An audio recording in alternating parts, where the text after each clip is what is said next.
Quel est l'endroit unique où l'on peut croiser un légionnaire romain, un soldat de la guerre 14-18, un paysan du Moyen-Âge ou un soldat allemand en quelques minutes?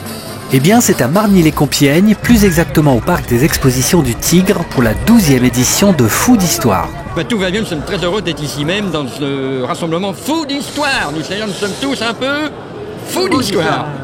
Une centaine de professionnels du spectacle historique, répartis en plusieurs catégories, sont venus présenter leur activité à un public extrêmement nombreux.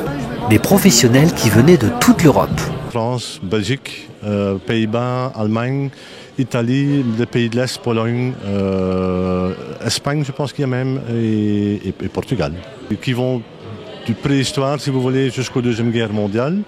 Principalement des gens qui font le reenacting de la période du Moyen-Âge, mais qu'on peut aussi trouver du 16e, 18e siècle. Il y a des marchands qui viennent ici vendre leurs objets qui sont faits main, de la poterie, des épées, des armures, tout ce qu'on aurait besoin pour vivre notre époque qu'on aime bien vivre. 3.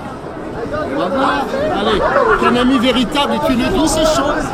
Ce salon avait pour objectif de recevoir du public amoureux d'histoire, mais surtout était destiné à accueillir des professionnels du spectacle venus ici faire leur marché. Chaque année, avant d'aller à Pontoise, et maintenant on vient ici parce que pour nous c'est plus près parce qu'on vient de Belgique.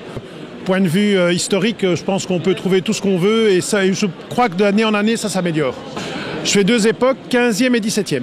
Donc mousquetaire et je fais 15e Jeanne d'Arc. On est les amis du château de Châteaudun et on est un groupe de reconstitution historique 15e siècle.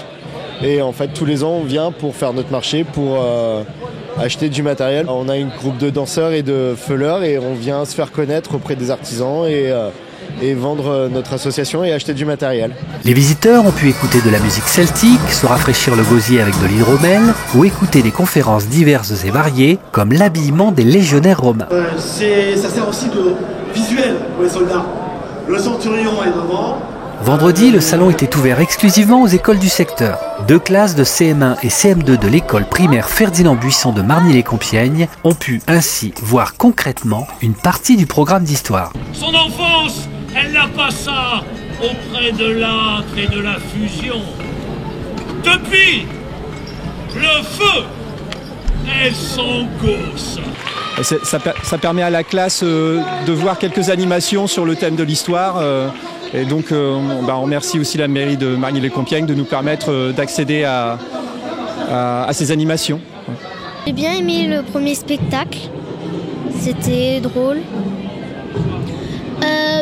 Moi, j'ai bien aimé quand la mémé elle nous a couru après, mais voilà.